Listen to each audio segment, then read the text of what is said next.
if we say it enough, it'll come up in the searches, and someone gets so satisfying. I mean, there's got to be some good stuff to feed to a guillotine, though, right? 10 pineapples simultaneously, or 20 pineapples. I was thinking something more like summer sausage or something, like a giant hunk of bologna. Just feed it through. Right there? Okay, I'm here. I think we're still good. Okay, we're still good. He's recording. Oh, no. Let's start over? Yeah, let's start over. Okay.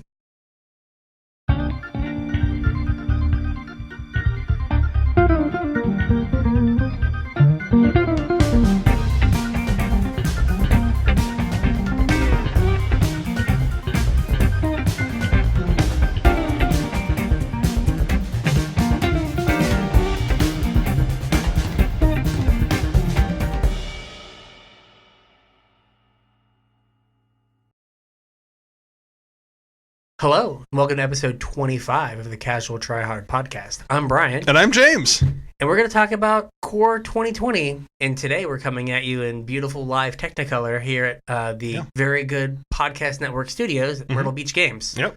If you guys are just listening to the podcast, make sure you check us out on Myrtle Beach Games YouTube channel, where you can see our smiling faces, and also in this area between us here, Here-ish. there should be some cards and maybe like a floating logo, and who knows what else Juan's going to put over there. But yeah, so if you're listening and you're like, I don't know that card, and you're too lazy to use Google, you can use YouTube. Yep. Just Google for videos, but whatever. Sure. As always, you can find us at Casual Tripod on Twitter. Yep. Casual Try Hard MTG on Facebook, and you can email us at show@casualtryhardmtg.com. Last week, we had a dream. Yeah. And that dream was for people to reach out to us and contact us. We begged for feedback, for interaction. And we got some. Yeah, you guys are great. Thanks. If you have topic ideas, let us know. Yep, always send them to us. We got a running list that we refer back to when we're building shows, and anything we get from you guys goes right onto it. So yeah, so we, as you've seen from the last few episodes, we do try to answer the questions that you pose to us as best we can. Yep. And we're actually doing, we're going to do this episode a little bit differently. We're going to do a giant section at the end that's all questions from you guys. Yeah, so if you don't like that content, it's your fault. It is your fault. There you go. I think that's how you build an audience. Just blame them for stuff. Sounds good. Hey, man, they're stuck with us so far. Yeah. So we're going back to a core set. Mm-hmm. And so what is kind of the purpose of a core set? Why does Magic have these core sets and not just like the regular sets we normally have? Well, core sets usually are easier to bring new players into the game. And it's especially relevant now with all the players coming in off of Arena. It's a great time to introduce your friends to the game, where the cards are not necessarily less powerful, but definitely less complex. Yeah. And it's always in the summer, because I always think that, you know, if you're a high school kid, this is when you have a lot of time. Yep. So a new set comes out, it's easier to get into. Yep. And so you have time to go to your local store and whatever. So they always have the core set in the summer because people just have more free time. This core set in particular is kind of unique. Well, not really unique, but it's like a return to form almost. Yeah. The last few core sets we've had have been more on theme than core sets in the past. Like up to like core 2014, core sets were very much a way to get players into the game and kind of a way to put a check valve on the format, right? Yeah, it's like we said last week, it's a way for Wizards to introduce cards into the standard environment that don't have to fit to a story. Right. So, like in this set, we have Grafdigger's Cage. Right. There are no graphs, no diggers, nothing. Nope. We're not on Innistrad, right? But we can just throw the card in because it doesn't have to fit to a bigger story and make sense. Right, and the reason that they do things like this is to, like I said, put a check valve on the format. When there are a lot of decks that are really graveyard synergistic, sometimes it can be hard to put like graveyard hosers in the set. So something like Core Set's a great place to put Grafdigger's Cage. I know in the past we've had like Pithing Needle.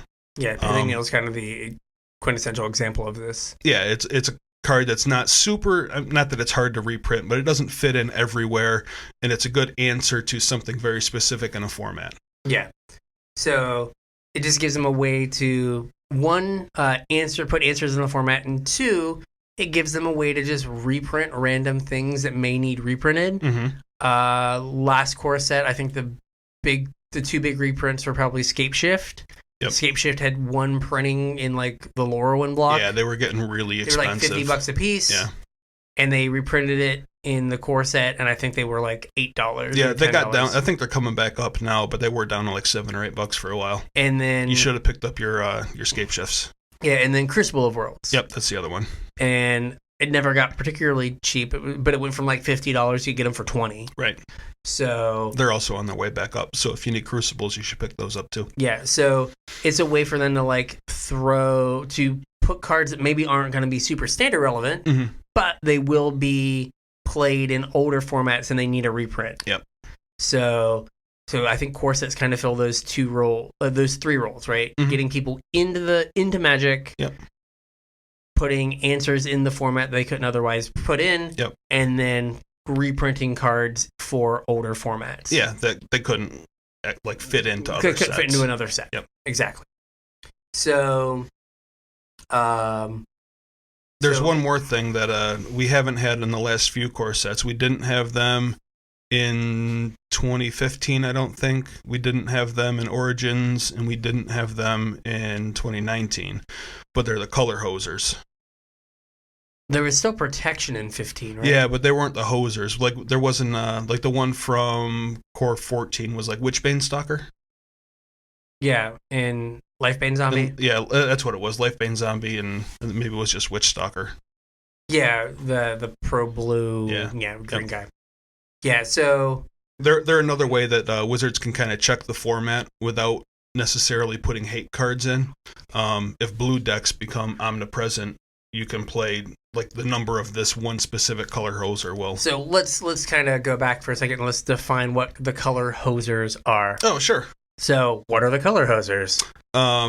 Normally they're a cycle of cards. I think traditionally they're creatures, but I don't know if they always have to be creatures. No, I think they've been like a mix of creatures and spells. Like this time we have a set of spells and a set of creatures that are specifically that have protection from or are able to destroy at a very good rate. Yeah.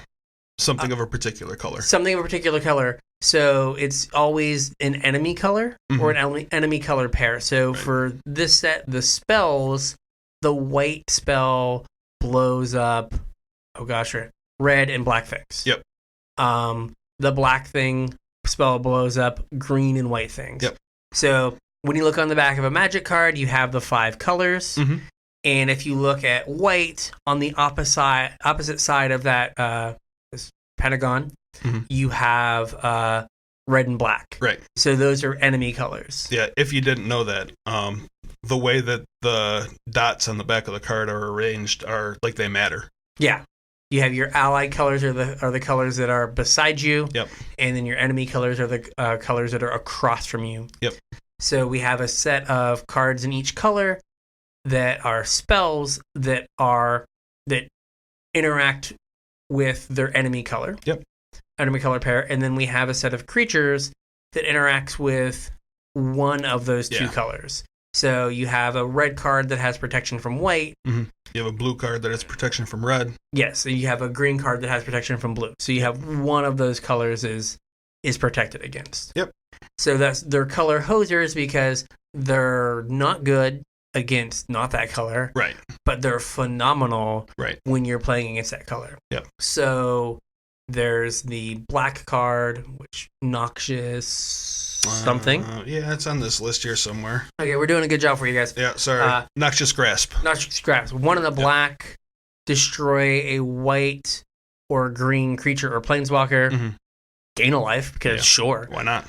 Right? Card's awful if you're playing against red-blue. Right. But if you bring it out of your sideboard, it's great against green-white.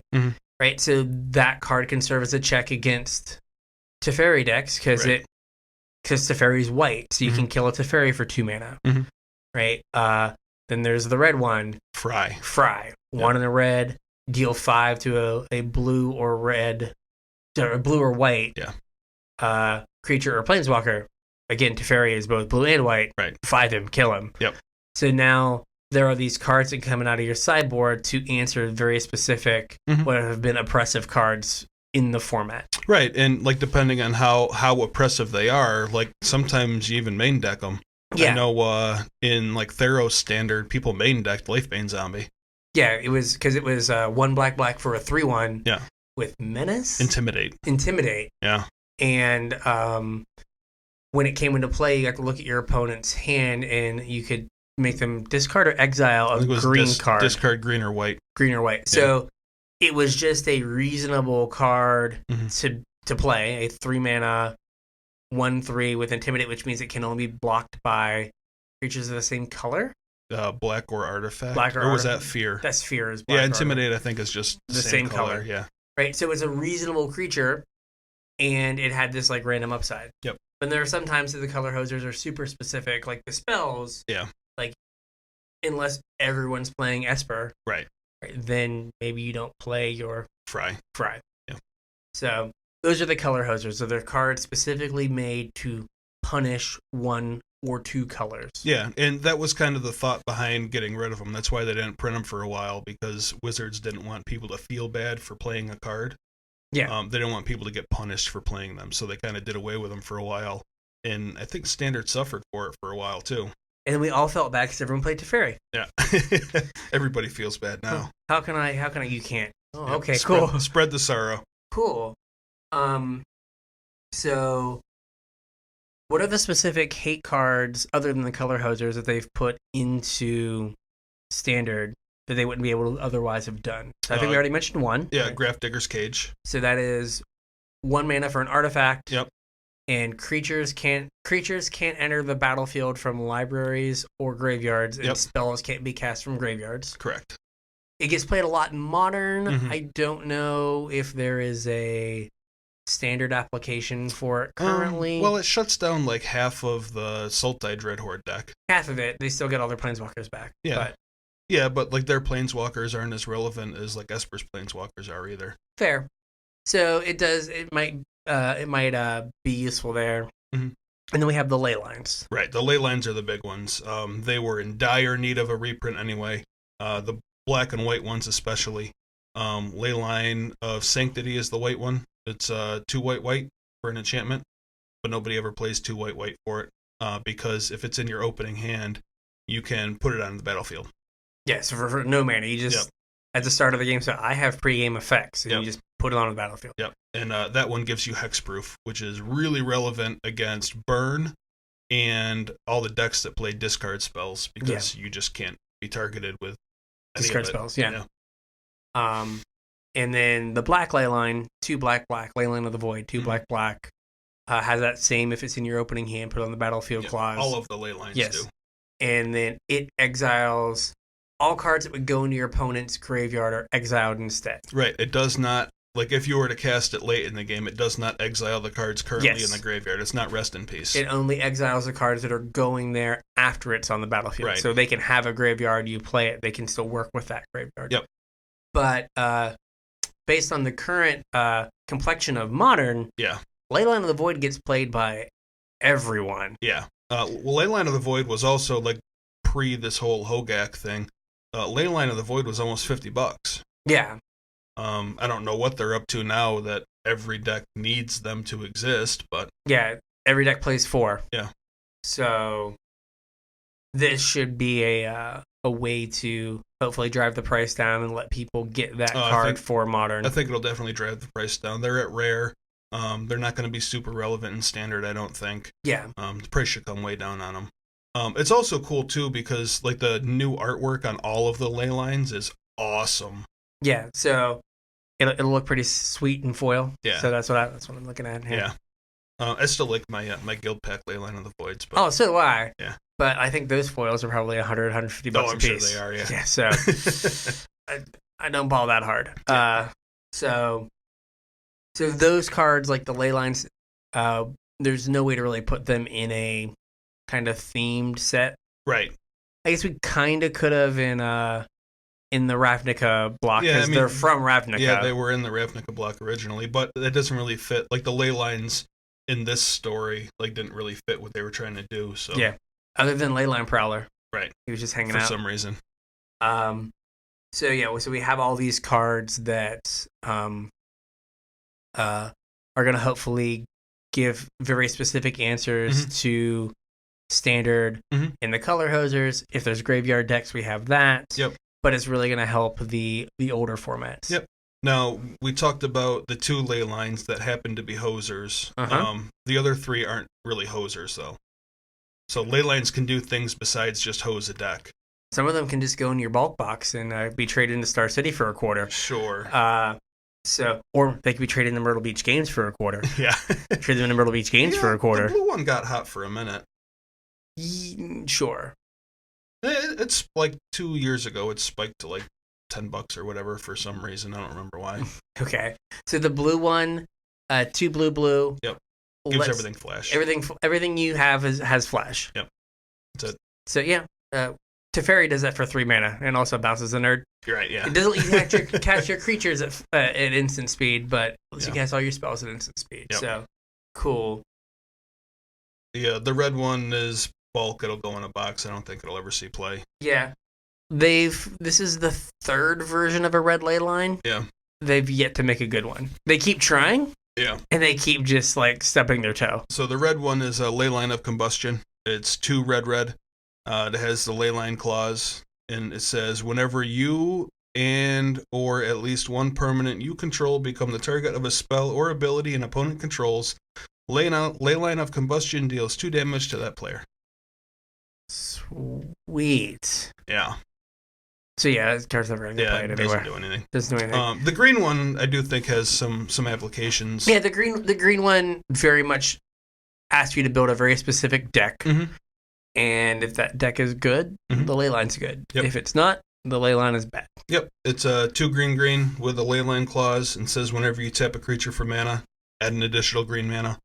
And you can also pay 8 if this is ever relevant, and put a +1/+1 counter on each creature you control. I think it can be relevant just because like it starts to turn all your mana dorks that you're encouraged to play into actual threats. I mean, it might be good with, is it Song of Freyalise? Song puts counters on things. That also makes all your guys mana dorks for 2 turns. Yeah. So I guess you're not like locked into playing mana dorks, but I was just thinking like Llanowar Elf, right? Incubation Druid, those kind of things. Yep. And then you play a Hydroid Crisis to like refill your hand, and maybe. Yeah. I think there's probably a deck there. I think that card will see at least a little bit of play at some point. There's some commander player going like, "Oh my gosh, this goes in my such and such commander deck," and I'm like, "Sure, dude." Like, I don't know. So if you open a black or a white ley line, you should probably sell that thing, make a quick buck, unless you need it for modern. Yeah, if you don't plan on getting into modern, get rid of it because it'll probably won't see any play in standard, and it will be worth a couple bucks. So yeah. So we wanted to go through. So we tried to brew modern decks. Yep. And we tried top 10 lists. Yep. Now we just have a bunch of cards that we think are interesting. We're just going to go through and kind of talk about them and maybe decks or archetypes they might spawn. In standard. Now this is always a hard exercise. Yes. Because having not played with the cards, you're kind of stuck with, well, what does the format look like now? Right. And that could be very different from what the format looks like in 2 weeks and also at rotation. Well, we'll talk about Arena. So if you want to talk about how quickly a format can change. Yeah, we'll get to that at the very end. So the first card that you're excited about, I guess group of cards, are the 2 rare, or I guess the 2 mythic 3-mana planeswalkers. Yep. Both Sorin and Mu Yanling. Yeah, there we go. I think I did that without butchering it. There you go. They're both 3-mana walkers. 3-mana walkers have always been notoriously hard to evaluate. A lot of times people just get them wrong. Lily the Last Hope is currently a $50 card, and immediately after release saw absolutely no play. Yeah. It was like almost a month before she started seeing play.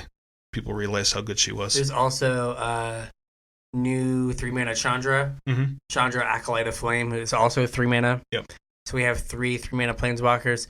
And has Wizards recently ever messed up on a 3-mana planeswalker that totally overpowered? Has that ever happened? I don't know. You want to ask Teferi real quick?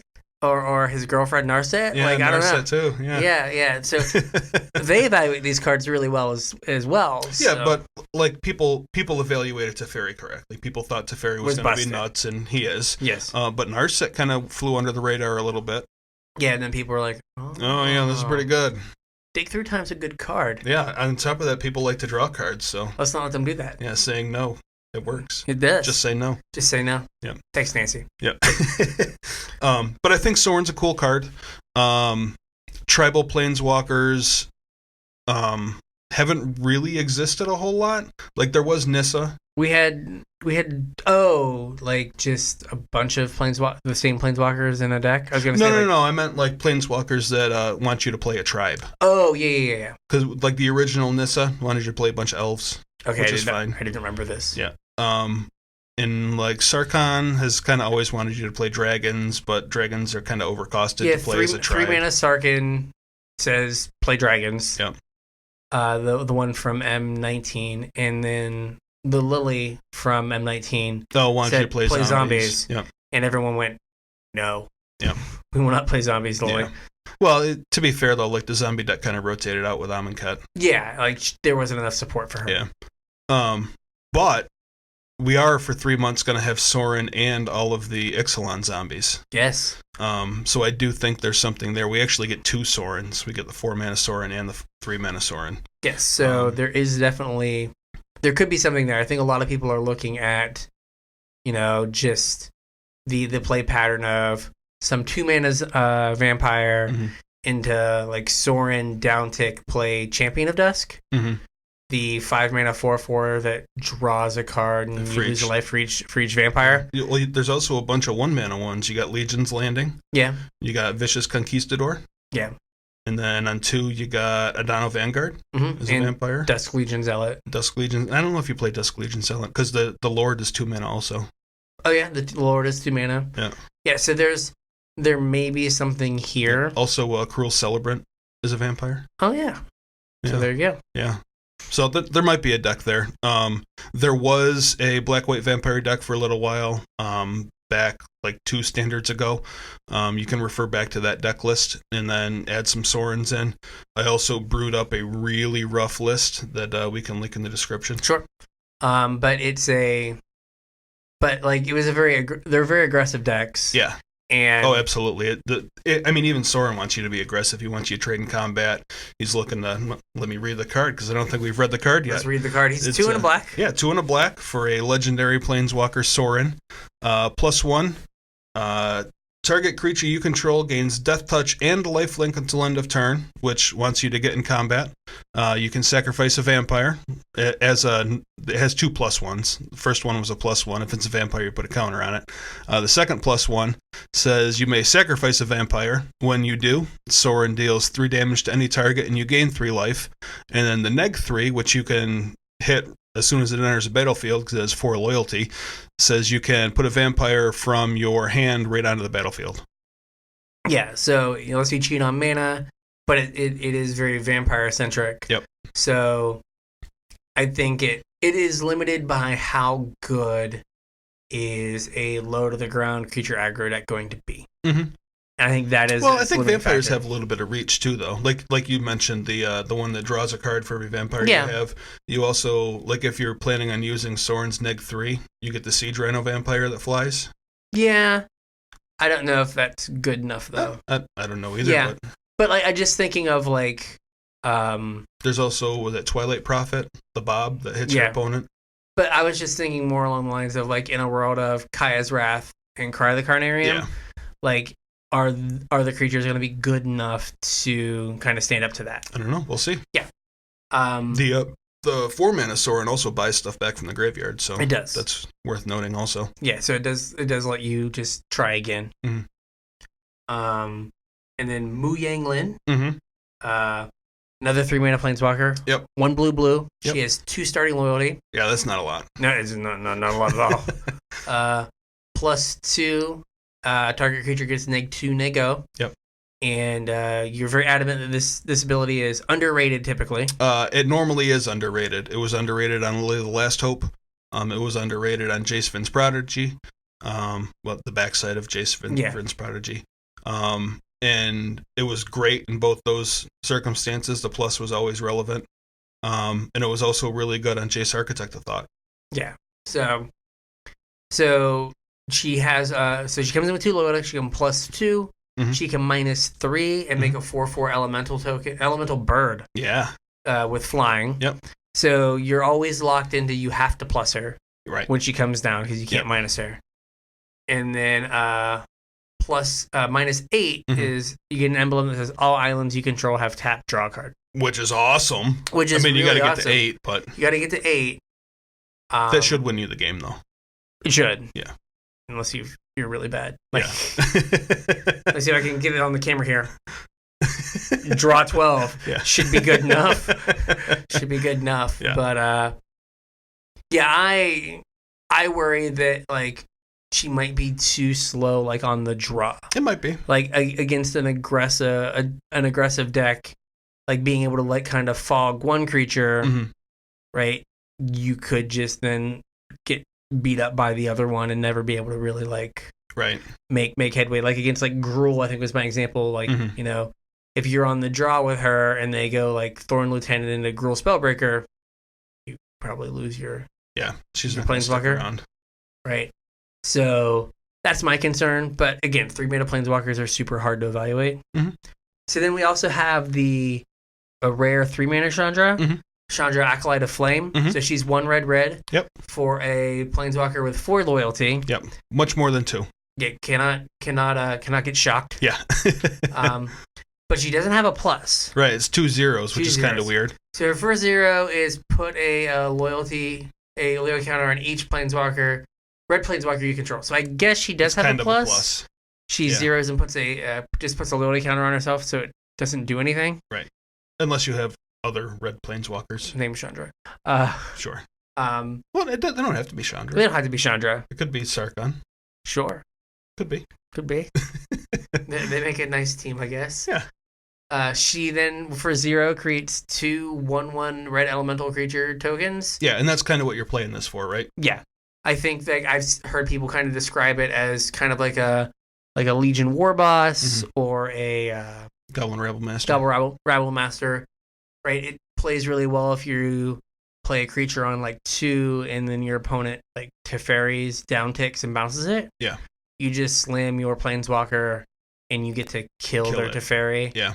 Now the 1/1 elementals get sacrificed at the beginning of the next end step, which so you don't get to build an army. Yeah. But you just have 2 1/1s every turn that get to crash in and like some pressure Planeswalkers and just be difficult to deal with. Yeah. It's worth noting also that they'd be reasonably good with some sort of Anthem effect also. Yeah. Like if you were playing Judith. You wouldn't get the triggers off of Judith, but the Anthem would be worthwhile. Or if you played Uncommon Chandra. Or if you played Uncommon Chandra. I think her pluses like give all elementals +1/+0. Yep. And then the -2, she doesn't really have like a traditional ultimate. Right. Is you may cast target instant or sorcery card with converted mana cost 3 or less from your graveyard. And if that card would be put into your graveyard, you exile it instead. So you have to pay the mana cost for it, right? Reading that right? Yeah, normally it would say without paying its mana cost. So you basically... So it basically gives something flashback. Yeah, you get to give a small thing flashback, which, again, if you Chandra, come down to 0, kill a Planeswalker, and the next turn, like, shock something, downtick, shock something again, hey, you're probably winning that game. You also, that conveniently hits Light Up the Stage. It does. And you can, as long as I'm reading it correctly, you can cast it for its spectacle cost also. Oh, you could. You just have to get some damage in. Yep. So we have these 3-mana Planeswalkers that had the potential, because kind of all 3-mana Planeswalkers have had the potential. Right. And except for Hobo Jace. Oh, Hobo Jace. Jace Cunning Castaway. Yep. Pirate Jace, Hobo Jace. Still standard legal. Sleeveless Jace, like whatever you want to call him. He got hit on the head and became unplayable. Yeah. I'm sure he'll be back to being playable again at some point. Yeah, they'll be like, oh, let's make a 3-mana Jace is busted, because why not? And like, so we have those. Yep. we do have the rest of the Chandras. Yep. We have the big Chandra. Yeah. So what does the big Chandra do other than smash Teferi people? Basically, it smashes Teferi people is what it does. Which I like. Yeah, I'm a fan. 6 mana, 4/2 red, or 4 red, for a 6 loyalty Chandra Planeswalker, and it cannot be countered. Suck it. Yeah, it's going to resolve. +2 says each opponent gets an emblem that cannot be removed Or interacted with in any way. Yep. That says at the beginning of your upkeep, this emblem deals 1 damage to you. You know this is also really good against? Nexus. Yeah, it is. How many turns you need to kill me? I hope it's less than your life total. Because we're going to get you. Yeah. No, I don't know if that effect by itself is worth 6 mana. No, probably not. Yeah. Like, I don't know. It's a good thing they stack up. Yeah. Yeah. The second one, the double sulfuric vortex, A+. Yeah, that might get there.